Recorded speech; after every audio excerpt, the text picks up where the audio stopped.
मोहसिन शाहनवाज रांझा साहब पाकिस्तान मुस्लिम लीग नून के सीनियर रहनुमा ज्वाइन कर रहे हैं, और इसके साथ साथ कादिर मंदोखेल साहब पाकिस्तान पीपल्स पार्टी के सीनियर रहनुमा मेरे साथ मौजूद हैं।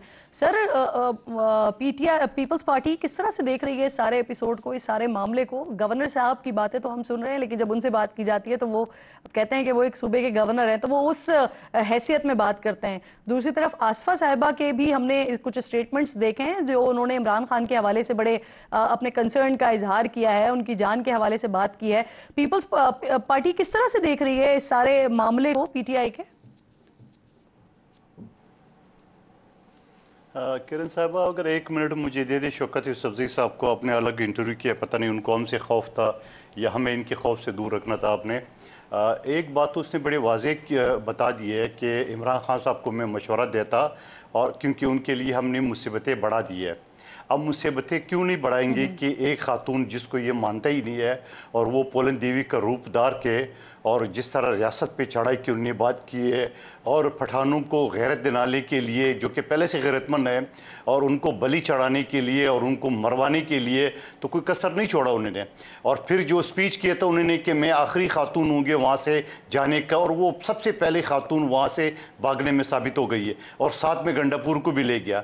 फिर दूसरी बात ये कि गंडापुर के बारे में तो मैं पहले ही कहता था कि वो दोनों तरफ खेल रहे हैं और वो जो है कारकुनों की जज्बात को बेच रहा है। तो उन्होंने साथ साथ दोनों ने पूरी रात किसके साथ मुज़ाकरात करे थे, क्योंकि मासेरा तो 1.5 घंटे के फासले पे। और फिर मेरा ये भी सवाल है कि ये सेफ एग्जिट कौन देता है इनको, कि गंडापुर पहले जो है ना वो पुलिस और रेंजर्स छापा मारती है पुख्तनख्वा उस पर, और वो सलमानी टोपी पहन के निकल जाता है बगैर नेटवर्क के, और पहाड़ों पे पहुंच जाता है, वहाँ 12 ज़िलों से होते हुए असम्बली पहुंच जाता है। इससे पहले 8-10 घंटे जो ख्वाजा आसिफ ने असम्बली में बात की है, और इस मरतबा फिर आप यकीन करके जो इस्लामाबाद भी चढ़ाई की, इस्लामाबाद तो चारों तरफ सील था। तो जब सील था तो ये प्रोटोकॉल के साथ ये बुशरा बीबी कैसे गई है, कौन है सहूलतकार इनका? तो ये एक सवाल मैं आपके सामने रख रहा हूं। दूसरा सवाल आपका जो अपने उसके हवाले से किया, मैं यकीनन ये कहूंगा कि इस हवाले से आपके इत्तेहादी हैं सर, आप देख रहे खुरम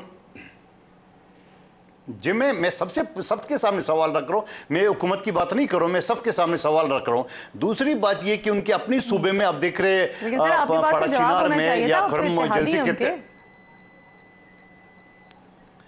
मैंने सवाल रख दिया। अब आप सवाल खुद रांझा साहब से पूछे, आपको जवाब देंगे। मैंने उनका नाम तो नहीं लिया।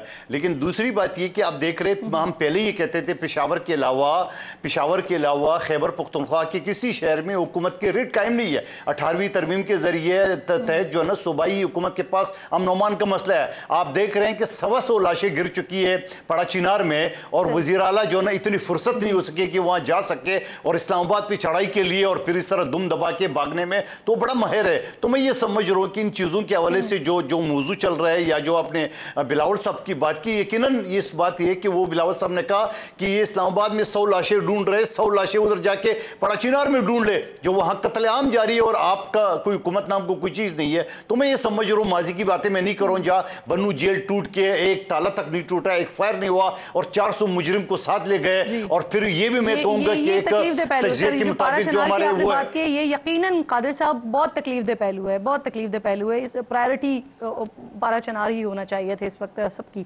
मुझे बताइए सर, थोड़ा सा आगे बढ़ जाते हैं। पीपल्स पार्टी को ज़राअत पर टैक्स छूट ख़त्म करने और दरियाए सिंध से कैनाल निकालने पर एतराज़ है, लेकिन अब सर ये दोनों काम जो है वो यकीनी हो चुके हैं, तो डील कैसे करेंगे आप लोग इसे? मैं देखिए आपको थोड़ा सा मैं माजी में ले जाता हूँ कालाबाग डैम के हवाले से। कालाबाग डैम में सिंध बलूचिस्तान को जो एतराज़ था वो इसी बात पे थे कि अगर आप डैम बनाएंगे तो सिंध पहले से जो ना खुश्की है, पहले से तबाह हो चुका है, तो ये पानी ख़त्म हो जाएगा। तो आप मुझे बताओ, जो कालाबाग डैम हमने नहीं माना, तो ये जो कैनाल निकाल रहा है पंजाब के साइड पर, तो वो कैसे हम एग्री करेंगे?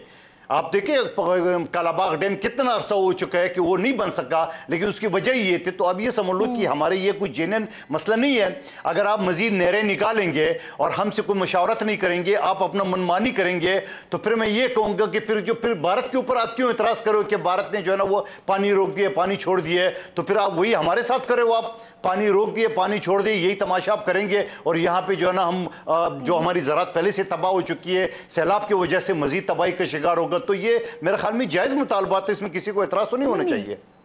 नहीं, कादिर मंदोखेल साहब, ये बहुत बड़ा स्टेटमेंट है सर। जो भारत पाकिस्तान के साथ कर रहा है वो विफाक कैसे अपने ही सूबे के साथ, सिंध के साथ कर सकता है? क्योंकि आप ये बहुत बड़ा स्टेटमेंट दे रहे हैं, तो ये इस पे मजीद गुफ्तगू होनी चाहिए। एक ब्रेक लेते हैं, ब्रेक के बाद वापस करते हैं।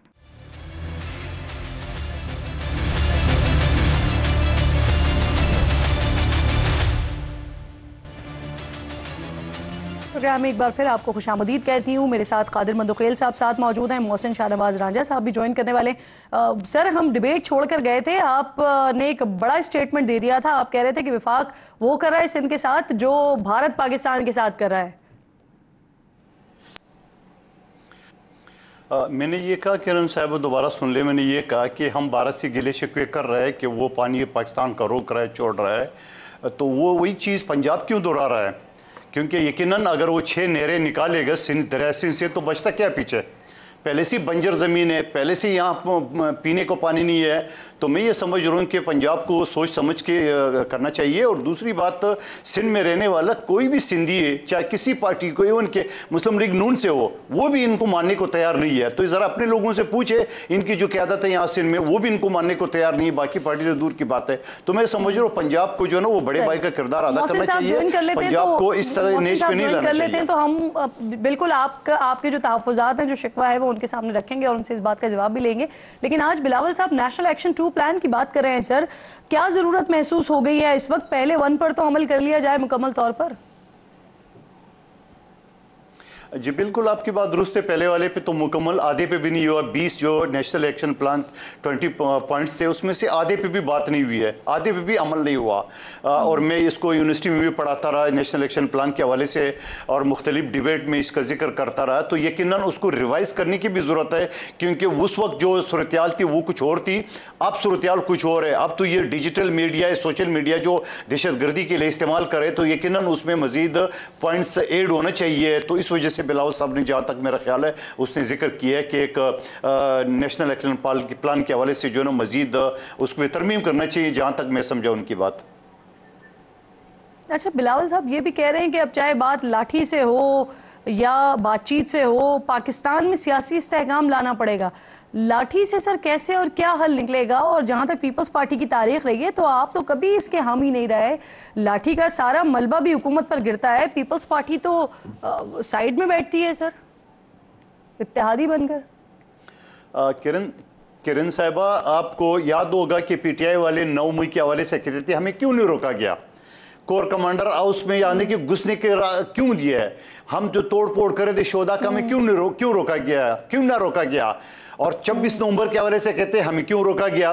तो आपने बिलावल साहब की पूरे स्टेटमेंट आप हवाला देते तो ये सवाल करने की जरूरत नहीं पड़ती। उन्होंने ये कहा, साथ साथ में उन्होंने ये कहा कि आखिर आप देखे पुख्तनख्वा असम्बली के अंदर सूबे का चीफ एग्जीक्यूटिव धमकियां दे रहे वफाक को कि हमारे पास असला भी है, हमारे पास पैसा भी है, हमारे पास ताकत भी है, हम देख लेंगे। तो उसका क्या मतलब है? और अभी आपने शौकत यूसुफजई साहब की बातें सुनी है, उन्होंने कहा कि गालबन 7 तारीख को उन्हें दोबारा दी है। तो ऐसे हवाले से मैं ये समझ रहा हूँ कि आइन का आर्टिकल 232 और फिर 234 बड़ा क्लियर है। 234 में यह कहा गया कि गवर्नर अगर सदर पाकिस्तान को रिपोर्ट दे सूबे के अंदरूनी हालात के हवाले से, तो यकीनन गवर्नर राज उस पर लग सकता है। मैं ये नहीं कहता हूं लगना चाहिए, मगर आइन में ऑप्शन तो मौजूद है, जिसका जिक्र मौलाना साहब ने भी आज किया है। तो मैं ये समझ रहा हूं, आप मुझे बताओ कि सूबे के जहां वहां पे 100 लोग कत्ल हो चुके हैं, सैकड़ों जख्मी हो चुके हैं, खुद गंडापुर साहब जो है ना वो अपने शहर में मगरब के बाद जा नहीं सकता है, मौलाना साहब का भी यही शहर है, गवर्नर साहब का यही शहर है। तो जब ये सूरत हाल आपकी सूबे के अंदर हो, तो फिर क्या सूरत हाल रही? ये जो सरकारी वसाइल है, जो सरकारी असला है, जो सरकारी बारूद है, वो आप रियासत के खिलाफ यानी वफाक के खिलाफ इस्तेमाल करना चाहे, तो आखिर तो इसको रोकने तो चाहिए ना किसी न किसी तरीके से इनको। और फिर सर ये गवर्नर रूल लगाने की बात हुई, हुकूमत की तरफ से कहा गया, फिर वज़रा आए, उन्होंने बाकायदा तौर पर कहा कि इस बात की तरदीद की है। तो क्या हुआ सर, ये इसके पीछे वजह क्या बनी? क्या पीपल्स पार्टी ने गवर्नर रूल के हवाले से और पीटीआई पर पाबंदी लगाने के हवाले से हिमायत न करने का ऐलान किया है? ये वजह बनी है हुकूमत के पीछे हटने की?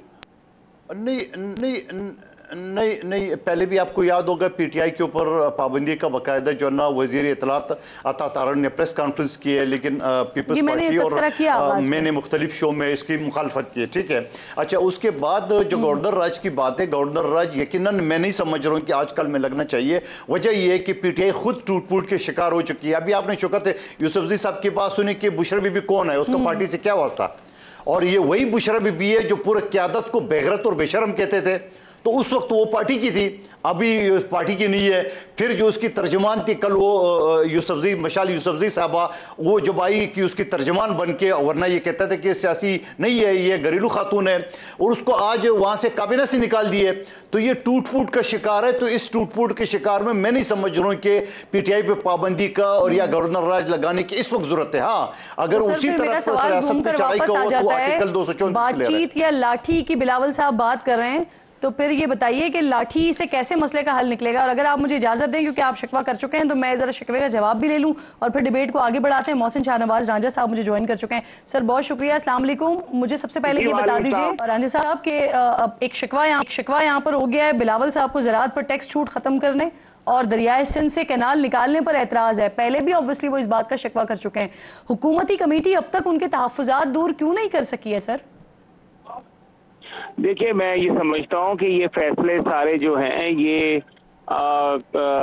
मुश्तरका मुफादात कौंसिल जो है हमारी, उसके बीच में ये कुछ फैसले जो हैं ये हुए भी हैं। और इसके ऊपर मजीद बिलावल साहब हमारे बहुत हमारे पुराने साथी हैं और उन्हें हुकूमत के साथ पीपल्स पार्टी हमेशा से खड़ी रही। और हमें उम्मीद है कि माजी में जिस तरह उनके तहफ़्फ़ुज़ात दूर हुए, अगर कोई तहफ़्फ़ुज़ात हैं भी तो वो भी इंशाअल्लाह ताला पानी के हवाले से जो है वो उनके दूर करेंगे। हमें भी उनके मसाइल का बखूबी अंदाजा है कि अगर वो सिंध के दरियाए सिंध के पानी के ऊपर उनके तहफ़्फ़ुज़ात हैं तकसीम पे, तो बिल्कुल उनको साथ बैठ के चाहे मुश्तरका मुफादात कौंसिल में बैठा जाए, और बल्कि 2-3 इजलास जो हुए इसके मुफादात कौंसिल के, उसके बीच में तो नुमाइंदगी रही है वज़ीर आला साहब की शक्ल में। लेकिन अगर कुछ मसाइल नहीं हल हो सके तो ये ऐसे मसाइल हैं जिनके ऊपर हमेशा मुश्तरका मुफादात कौंसिल में बैठ के ही फैसले होते हैं, और ये वफाक ऑन इट्स ओन नहीं कर सकता। तो मेरा ख्याल है कि अगर कोई कम्युनिकेशन गैप है तो इंशाअल्लाह ताला उसको बेहतर तरीके से बुला रहे हैं जल्द सर, क्योंकि पीपल्स पार्टी तो मुतालबा कर रही है ना। जी बिल्कुल, ये जल्द इसका इजलास भी बुलाया जाने लगा है, जिसके बीच में तमाम वज़राए आला और वज़ीर आज़म साहब और जो मुतलका हैं और लोग वो सब मौजूद होंगे। ये जल्दी इसका इजलास जो है उसको तलब किया जा रहा है। सही, यकीनन कादिर साहब अब आपको जवाब मिल गया होगा। मोहसिन साहब अब ये फरमाइए सर, हुकूमत ने कुछ महीने पहले ऐलान किया, बात की कि पीटीआई पर पाबंदी लगाई जाएगी, फिर इस मामले से खुद ही पीछे हट गया। अब 2 रोज पहले गवर्नर रूल के हवाले से बात की वजीर इत्तलात ने, फिर खुद वजीर इत्तलात ने इस पर प्रेस कॉन्फ्रेंस भी की, फिर कैबिनेट में इस फैसले की हिमायत के हवाले से भी इत्तलात आई। यहाँ पर अकील साहब मौजूद थे, उन्होंने बताया कि कैबिनेट के कई लोगों ने इस बात की जो है वो हिमायत की है। केपी में गवर्नर रूल पर गौर नहीं किया जा रहा। आज दीगर वज़रा ये बात कर रहे हैं, बाकायदा तौर पर इसकी तरदीद कर रहे हैं। तो हुकूमत की अपने फैसला साजी में एक तो इतना तजाद क्यों है और कन्फ्यूजन क्यों है सर?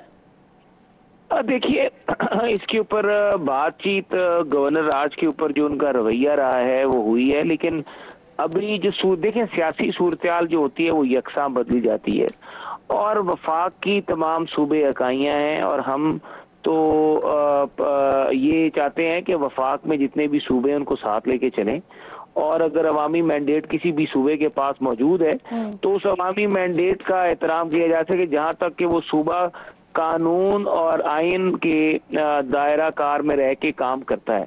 पर जब वो सूबा लश्कर कशी करेगा और वफाक के ऊपर हमलावर होने की तैयारी करेगा जत्थों की शक्ल में, तो लाजमन, और जब पारा चिनार जैसे वहाँ पे वाकयात हो रहे होंगे, पूरा सूबा दहशत गर्दी की आग में लिपटा होगा और कानून और इंसाफ की सूरत हाल बदतरीन होगी, तो उस सूरत हाल में जब आवाम वहाँ की बार बार आपको कह रही होगी कि हमारे बारे में कुछ तवज्जो दें, अवाम की तरफ तवज्जो दें, और अवाम एक इससे ऐसे अमल में से गुजर रही होगी, तो उस सारी सूरत हाल में जाहिर है वफाक ऐसी तमाम ऑप्शंस को देखेगा, लेकिन जो भी फैसला करेगा वो इंतहाई दानाई से करेगा। और फिलहाल अभी इस तरह का जो फैसला है वो on the cards, on the table नहीं है। सही। और मैं ये समझता हूँ, और मेरी ये दुआ भी है, अल्लाह करे सैनिटी जो है प्रिवेल करे, कि आज पाकिस्तान जो है वो एक तरक्की के रास्ते की वो दोबारा गामजन होने की सूरत हाल सर पैदा बात हो रही ये है। की जा रही थी मोहसिन साहब, बात ये की जा रही थी कि शायद अब जो कुछ हुआ है अभी 26-27 को,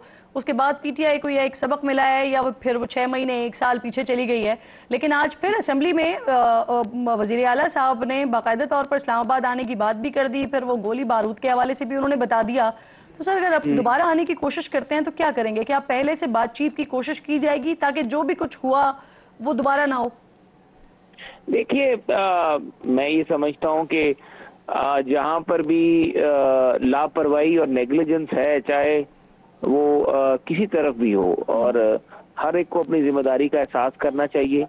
ऐसी सूरत हाल जो है वो पैदा ही नहीं की जानी चाहिए जिस सूरत हाल को की वजह से यहाँ तक नौबत पहुंचे।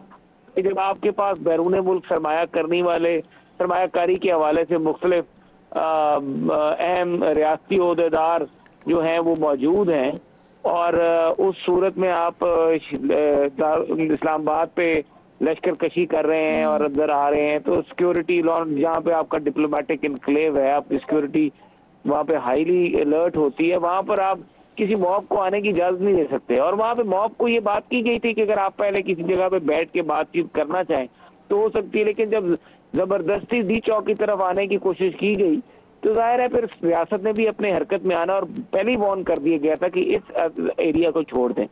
तो अगर दोनों पुरअमन एहतजाज करना हर एक का हक है, लेकिन पुरअमन एहतजाज की कवायद और ज़वाबत होते हैं, अगर वो तय कर लिए जाए, उसके ऊपर अमल दरामद किया जाए तो मेरा ख्याल है कि वो पुरअमन ही रहेगा, और कोई रियासती जबर जो है या कोई रियासती। मोहसिन साहब एक दावा लतीफ खोसा साहब की तरफ से आया, वो ये कह रहे हैं कि हुकूमत ने घुटने टेक दिए थे और उन्होंने ऑफर भी कर दी थी कि अगर एहतजाज को मौखर कर दिया जाता है या फिर उसके बाद संजानी पे अगर एहतजाज को रोक दिया जाता है तो हुकूमत की तरफ से ये ऑफर आ गई थी कि बानी पीटीआई को 3 से 4 दिन में रिहा किया जा सकता है। क्या उनके इस दावे में कोई सदाकत है, कोई सच्चाई है? सोच रही थी हुकूमत ऐसा कि अगर वो रुक जाते तो फिर आप लोग ये करते? देखिए, ये मैं समझता हूँ तहरीक इंसाफ को अपना खुद बैठ के सेल्फ कथारसिस करने की जरूरत है कि वो कहाँ पर गलत हो रहे हैं, कहाँ पर वो जज्बात में आ रहे हैं, कहाँ पे उनके मसाइल का हल निकल सकता था। लेकिन मैं जिस तरह कह रहा हूँ कि लम्हा ब लम्हा ये सूरत हाल तब्दील होती जाती है, तो जब आप अपनी सारी बातें अपनी मनवाने की कोशिश करेंगे और समझेंगे कि आपकी हर बात ही मान ली जाए और आप जो मर्जी करेंगे, तो फिर इस तरह नहीं चलता। तो मैं समझता हूँ कि उन्होंने अपने पैर पे खुद कुल्हाड़ी मारी है तहरीक इंसाफ ने, और अपनी जमात का जितना सियासी नुकसान उन्होंने ये सारा करके किया जब कि हुकूमत और हमारे काफी लोगों से। मोहसिन साहब अहम बात कर रहे हैं सर आप, यानी कि अगर उस वक्त हुकूमत की बात मान ली जाती अपोजिशन की तरफ से तो मामलात इस नहज पर आ गए थे, इस पॉइंट पर आ गए थे कि इमरान खान को रिलीफ मिल सकता था। नहीं, मैं ये नहीं कह रहा कि उनको रिलीफ मिल सकता था, लेकिन मामलात को तरीके से आगे लेके जाया जा सकता था। सियासतदान रास्ता तलाश करता है, सियासतदान आपको पता है डेडलॉक्स में नहीं जाते, जो पॉलिटिकल बंदे हैं वो रास्ता तलाश और वो रास्ता जो है वो इमरान खान के रिलीफ तक जा सकता था।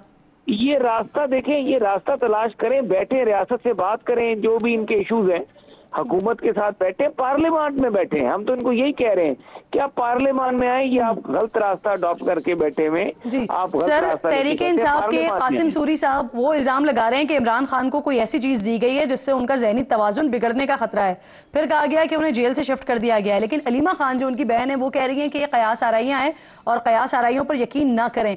तो क्या आप कंफर्म कर सकते हैं कि कहाँ है इमरान खान साहब इस वक्त? अडियाला जेल में ही है वो? बिल्कुल जी, वहाँ पर ही है। ऐसी वैसी मेरा नहीं ख्याल ये सब इस तरह की जो बातें हो रही हैं इनकी पीछे कोई सदाकत नहीं है, ये बस अफवाहें हैं। वो उधर ही ना ही कोई इस तरह ज़हनी तवाज़ुन को खराब करने की दवाई दी जा सकती, जबकि आपको पता है कि ऐसी चीज़ों का तो फौरी तौर पर मेडिकल हो सकता है, और आप वो एक इस वक्त तहवील में, और तहवील में तो फिर कौन देगा इस तरह की दवाई जिसके बाद में उनको दिमाग पे असर पड़ जाए। तो मेरा ख्याल से सियासत करने की जरूरत है तहरीक इंसाफ को, और सड़कों पे आने से इनके मसाइल नहीं हल होंगे। उनकी जमात का एक एतराज भी है ना कि मुलाकात नहीं करवाई जा रही है, ना वकला से मिलने दिया जा रहा है, ना फैमिली से मिलने दिया जा रहा है। वक्त मेरे पास बिल्कुल मुख्तसर रह गया है क्योंकि कानूनी मामलात को आप दोनों मेहमान बहुत अच्छे से जानते हैं। कादिर साहब अगर इस बात पे आप जवाब दे दें, सर मुलाकात क्यों नहीं करने दी जा रही है? ताकि अगर इस तरह की कोई अफवाहें हैं वो भी ख़त्म हो?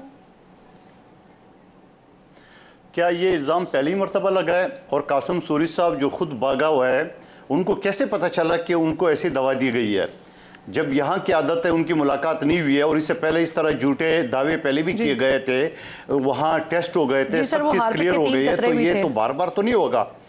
नहीं, वो जो भी चीज़ें आप ये समझ लो, आरपीक वाले खतरे तो लेबॉर्ट्री साबित करेगा ना, मैं और आप तो टीवी पे तो नहीं कर सकते।